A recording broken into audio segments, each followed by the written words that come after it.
जैसे periodic classification में केवल एक सब्जेक्ट या दो सब्जेक्ट पढ़ने से नहीं होगा, तुम्हें तीनों सब्जेक्ट को डेली बैलेंस दे करके पढ़ना पड़ेगा। वेकअप एंड स्लीप का जो है टाइम उसको फिक्स कर लो, ये बहुत इंपॉर्टेंट है। Hello everyone, this is Prabhat Kumar.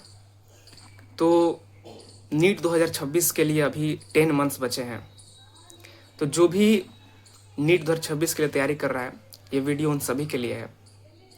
Last year मैंने भी इसी टाइम पे स्टार्ट किया था, तो अभी काफ़ी सफिशिएंट टाइम है। हम इसमें एग्जैक्टली क्या स्ट्रेटजी यूज करनी है, क्या कुछ करना है, वो सब कुछ बताने वाला हूँ। बिल्कुल काम की बात करेंगे इसमें, तो वीडियो को लास्ट तक ज़रूर देखना यार। हम इसमें क्या रिसोर्सेज यूज करने हैं, क्या सब्जेक्ट वाइज अप्रोच होने चाहिए, क्या टाइम टेबल और कुछ टाइम मैनेजमेंट के टिप्स भी बताने वाला हूँ, तो बिल्कुल लास्ट तक देखना। और वीडियो पसंद है तो लाइक ज़रूर करना और चैनल को सब्सक्राइब भी कर देना। तो स्टार्ट करते हैं यार। देखो, तो सब्जेक्ट वाइज अप्रोच की बात करते हैं कि एग्जैक्टली क्या करना है, तुम्हें कौन से रिसोर्सेज यूज करने हैं और किन बातों का ध्यान रखना है। तो सबसे पहले बायोलॉजी की बात करें तो बायोलॉजी को यार तुम्हारा 50% वेटेज वही होता है, 360 मार्क्स वहीं से तुम्हें मिलेंगे। तो कोशिश करो कि इस पर तुम्हें टाइम देना ही है, डेली इसको पढ़ना ही पढ़ना है। तो डेली तुम 1.5 से 2 घंटे बायोलॉजी को दे सकते हो, और मोस्टली सुबह में ये टाइम बहुत अच्छा होता है। अगर सुबह में इसको निपटा दोगे तो तुम्हारा बायोलॉजी का काम खत्म हो जाएगा। एनसीईआरटी को लाइन बाय लाइन पढ़ना है, डायग्राम्स लेबलिंग के साथ देखते चलना है, समरी और इंट्रोडक्शन यूनिट का जहाँ से स्टार्ट होता है वो बिल्कुल नहीं छोड़ना, उसको भी साथ के साथ कंप्लीट कर लेना है चैप्टर के साथ में। तुम्हें फ्रेम करने हैं questions from the lines of NCERT खुद से। ये बहुत इंपॉर्टेंट है यार। जब मैं पढ़ता था ना बायोलॉजी के एनसीईआरटी, तो मैं खुद से क्वेश्चंस फ्रेम करता था, और एग्जैक्टली वही क्वेश्चंस मुझे टेस्ट पेपर्स में और नीट के पेपर में भी देखने को मिला था। तो ये बहुत इंपॉर्टेंट है, तुम भी कर सकते हो, जिससे तुम्हें भी फायदा मिलेगा ही मिलेगा। और कोशिश करो कि यार एनसीईआरटी बायोलॉजी के जो चैप्टर्स है वो तुम 8 से 10 बार नीट से पहले रिवाइज कर लो, क्योंकि जितनी बार तुम रिवाइज करोगे उतनी देर तक तुम्हें वो चीज़ याद रहेगी। और जैसे ही वो लाइन तुम्हें क्वेश्चंस में दिखेंगे, तुम उसका आंसर जल्दी से दे दोगे। और कोशिश करो कि एनसीईआरटी ही पढ़ो। नोट्स को तब तुम रेफर कर सकते हो जब तुम कोई कॉन्सेप्ट समझ नहीं पा रहे हो, एनसीईआरटी कोई लाइन नहीं समझ में आ रही है, तब अपने कॉन्सेप्चुअल क्लैरिटी के लिए नोट्स को रेफर कर सकते हो। एनसीईआरटी बेस्ड ही क्वेश्चंस प्रैक्टिस करो, और नीट के पीवाई को जितनी बार हो सके उतनी बार कोशिश करो नीट से पहले करने के। अब आते हैं यार केमिस्ट्री में क्या करना है तुम्हें। तो केमिस्ट्री 70% थ्योरी है और 30% ही न्यूमेरिकल्स है। मोस्टली इनऑर्गेनिक और ऑर्गेनिक थ्योरी होता है, और जो फिजिकल है वो न्यूमेरिकल्स पार्ट है। 180 मार्क्स का है, बिल्कुल तुम्हें पता है। डेली इसको 1.5 घंटा दो, 1.5 घंटा। इसमें तुम अब मिक्सअप करके पढ़ सकते हो सकता है फिजिकल ऑर्गेनिक पढ़ लो, या फिर केवल फिजिकल ही पढ़ लो, या फिर ऑर्गेनिक इनऑर्गेनिक भी कर सकते हो। तो एग्जैक्टली क्या फिजिकल केमिस्ट्री में करनी है, तो क्लास के नोट्स बहुत इंपॉर्टेंट है, उसको तुम रिवाइज करो, क्वेश्चंस प्रैक्टिस करो न्यूमेरिकल्स के फॉर्म में, और मॉड्यूल्स या डीपीपी के क्वेश्चंस करो। प्लस फार्मूला की क्लैरिटी रखो यार, कि कौन से क्वेश्चंस में किस फार्मूला को अप्लाई करना है, ये बहुत ज़रूरी है, इसका तुमको क्लैरिटी होना चाहिए। नीट एंड जेईई मेन के पीवाई की बहुत इंपॉर्टेंट है, इसको भी तुम कर लेना एग्जाम से पहले। नीट के तो और भी ध्यान रखना। Plus make short notes to revise faster. तुम शॉर्ट नोट्स बना सकते हो इसके, क्योंकि फिजिकल केमिस्ट्री में शॉर्ट नोट्स बनाओगे तो उसके फॉर्मूला और जो भी इंपॉर्टेंट पॉइंट्स है वो तुम्हें बहुत याद रहेंगे, और जल्दी उसको तुम रिवाइज कर पाओगे। इनऑर्गेनिक की बात करते हैं तो इसमें एनसीईआरटी को लाइन बाय लाइन पढ़ना है। जो भी ट्रेंड्स है, एक्सेप्शंस है, जैसे पीरियोडिक क्लासिफिकेशन में हो गया, फिर से पी ब्लॉक एलिमेंट्स में, तो ये सब तुम्हें याद रखने पड़ेंगे। टेबल्स है, इंपॉर्टेंट डायग्राम्स है, उससे भी क्वेश्चन आते हैं, इन सब बातों का भी ध्यान रखना है। और सॉल्व एग्जाम्पल्स भी देख लेने हैं, और इनटेक्स्ट जो क्वेश्चंस एनसीईआरटी में दिया रहता है उसको भी सॉल्व करना है। और नीट एंड जेईई मेन के पीवाई को इसमें भी तुम कर सकते हो, ये भी बहुत तुम्हारे लिए यूजफुल हो सकते हैं। ऑर्गेनिक केमिस्ट्री की बात करते हैं तो इसमें रिएक्शन मैकेनिज्म की अंडरस्टैंडिंग होनी बहुत जरूरी है। इस साल रिएक्शन मैकेनिज्म से क्वेश्चन पूछ दिया था, तो जो उसको पढ़े होंगे वही क्वेश्चन किए होंगे, नीट 2025 में पूछा था। प्लस नेम रिएक्शंस तो बिल्कुल याद होने चाहिए, इसको लिख के तुम इसको याद करो। एनसीईआरटी के एग्जाम्पल्स करो, इनटेक्स्ट करो, और एक्सरसाइज भी करो। एक्सरसाइज से भी क्वेश्चन पूछते हैं नीट में, ये तीनों करो।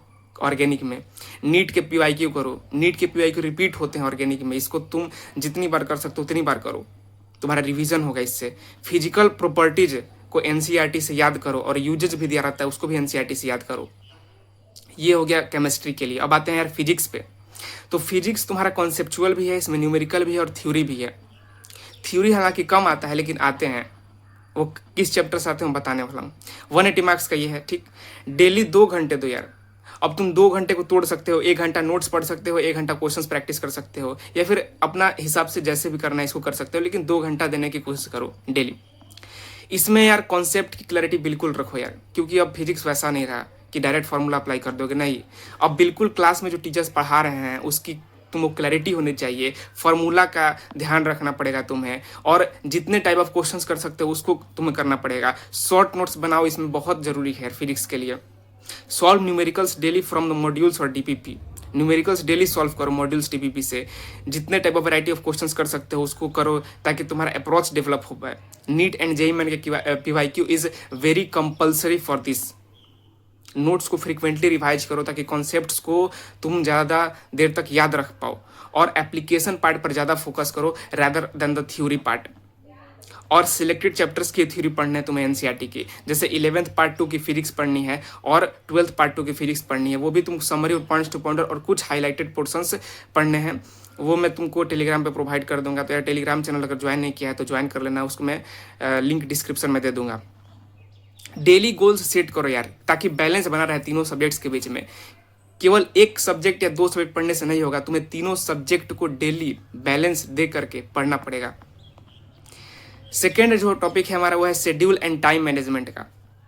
एक मैं फ्लेक्सिबल डेली रूटीन बता देता हूँ जिसके हिसाब से तुम अपना पढ़ाई कर सकते हो। देखो 5 से 6 घंटे की क्लासेस तुम्हारी चली जाती होंगी, ये इसमें है, तो तुम्हें 5 से 6 घंटा जो है सेल्फ स्टडी के लिए निकालना है यार, खुद से पढ़ना है तुमको, जिसमें तुम अपना नोट्स बना सकते हो, रिवाइज कर सकते हो, क्वेश्चंस प्रैक्टिस कर सकते हो, पीवाईक्यू सॉल्व कर सकते हो, ये सब काम कर सकते हो।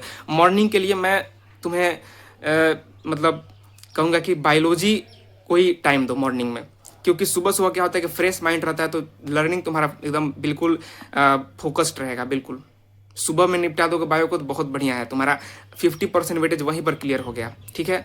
और क्लासेस के बीच या फिर क्लासेस के बाद तुम पीवाईक्यू एंड नोट्स देख सकते हो यार, रिवाइज कर सकते हो क्लास के नोट्स, ठीक है। रिवीजन कर सकते हो, 30 to 60 मिनट्स देना, और जो भी पढ़ाया गया है उसको तुम लिख करके रिवाइज कर लो, ठीक है, उसी के उसी दिन। इवनिंग में फिजिक्स या केमिस्ट्री के न्यूमेरिकल सॉल्व कर सकते हो, और जो भी डाउट्स आया है तुमको उस क्लासेस में उसको तुम एक बार नोट्स से देख सकते हो और क्लियर कर सकते हो, ठीक। और नाइट में तुम लाइट रिवीजन कर सकते हो, केमिस्ट्री की एनसीईआरटी पढ़ सकते हो, या फिर अपने नेक्स्ट डे को प्लान कर सकते हो। तो ये एक जनरल मैंने तुम्हें बता दिया कि तुम क्या कर सकते हो, ठीक है, दिन भर। कुछ टाइम मैनेजमेंट की टिप्स की बात कर लेते हैं, ठीक है। तुम वेकअप एंड स्लीप का जो है टाइम ना उसको फिक्स कर लो, ये बहुत इंपॉर्टेंट है यार। इसको तुम अगर फिक्स कर लोगे ना, तुम्हारा बाकी जो तुम्हें टाइम किस में देना है वो तुम्हें बिल्कुल समझ में आ जाएगा। जैसे कि मान लो एग्जांपल के लिए 6 बजे तुम उठ रहे हो या फिर 11 बजे रात को सो रहे हो, तो 7 घंटे की नींद बहुत अच्छी है, ठीक है। Break big task into small goals. बड़े बड़े टास्क जो तुम्हें दिख रहे हैं उसको तुम छोटे छोटे गोल्स में तोड़ लो। जैसे तुम्हें फिजिक्स का एक चैप्टर करना है मान लो, तो तुम उसको तोड़ सकते हो कि मुझे आधा घंटा कंसेप्ट पे देना है, आधा घंटा पीवाईक्यू करना है और आधा घंटा नोट्स पढ़ लेना है, ऐसे कर सकते हो तुम, ठीक।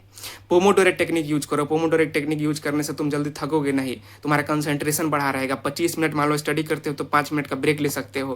Prioritise weak subjects. जो तुम्हारे वीक सब्जेक्ट है उसको पहले तुम कंप्लीट करो यार, और तब स्ट्रांग पे जाओ, कि बहुत इंपॉर्टेंट है। और संडे एक बहुत गेम चेंजर डे है। इस दिन तुम पूरा रिवीजन का दिन रखो, पूरा रिवाइज करो, होल वीक में जो भी तुमने पढ़ा है पूरा उसको रिवाइज करो एंड टेस्ट दो इस दिन। कम से कम एक टेस्ट तो जरूर ऑफलाइन टेस्ट दो इस दिन। और कुछ बात करते हैं कि मिस्टेक्स टू अवॉइड, क्या मिस्टेक्स हमें अवॉइड करनी चाहिए। Focusing on too many resources, ये गलती मत करना यार।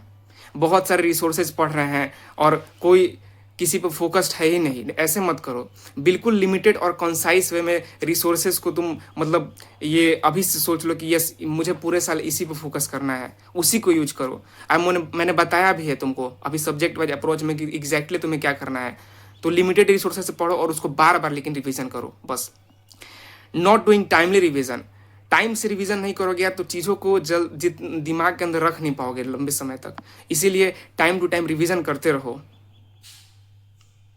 अवॉइडिंग टेस्ट सीरीज और फियर ऑफ मॉक टेस्ट। बहुत लोग को यार मॉक टेस्ट से डर लगता है, सोचते हैं कि मॉक टेस्ट नहीं देंगे हम। नहीं, उसी से तो तुम्हें पता चलेगा कि तुम्हारा कितना कंप्लीट हुआ है, कहाँ तुम हो, क्या तुम्हारा लेवल है।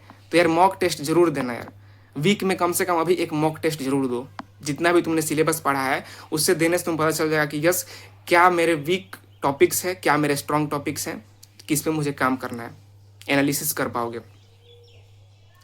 Studying randomly without prioritising syllabus. ठीक है, पहले सिलेबस को यार समझ लो। जो हाई यील्ड टॉपिक्स है, हाई वेटेज वाले टॉपिक्स है, उस पर तुम ज़्यादा टाइम दो, और वीक टॉपिक्स पे पहले टाइम दो। दोनों चीज़ को ध्यान रखो, और तब बाकी सबका। कुछ प्रो टिप्स की बात करता हूँ मैं। जैसे तुम 3R रूल फॉलो करो यार। Read, revise, recall. पहले पढ़ो चैप्टर को, फिर उसको रिवाइज करो, और तब रिकॉल करो कि तुमने क्या पढ़ा। एक्टिव रिकॉल मेथड का इस्तेमाल कर सकते हो। जो भी चीज़ पढ़ा आंख बंद करके तुम मन में सोचो, है ना। जितना उसको याद करने की कोशिश कर सकते हो याद करो, ठीक है। जितना रिकॉल करोगे उतना तुम्हारे लिए बेहतर होगा। चीज़ें लंबे समय तक दिमाग में याद रहेंगी। Motivation is temporary but discipline is permanent. थोड़ा देर के लिए मोटिवेशन तो तुम्हें मिल जाएगा, लेकिन ये जो डिसिप्लिन है ना, ये परमानेंट है। कंसिस्टेंसी जो है ना, ये परमानेंट है। इसे कभी मत छोड़ना यार। Third point is don't compare with others, क्योंकि हर एक एस्पिरेंट का जो स्ट्रगल है ना, वो डिफरेंट होता है। तो अपने अपने जर्नी को एंजॉय करो। जो भी डिफिकल्टी आ रही है उसका सामना तुम खुद करो। क्या सॉल्यूशन हो सकता है उसको तुम सॉल्व करो।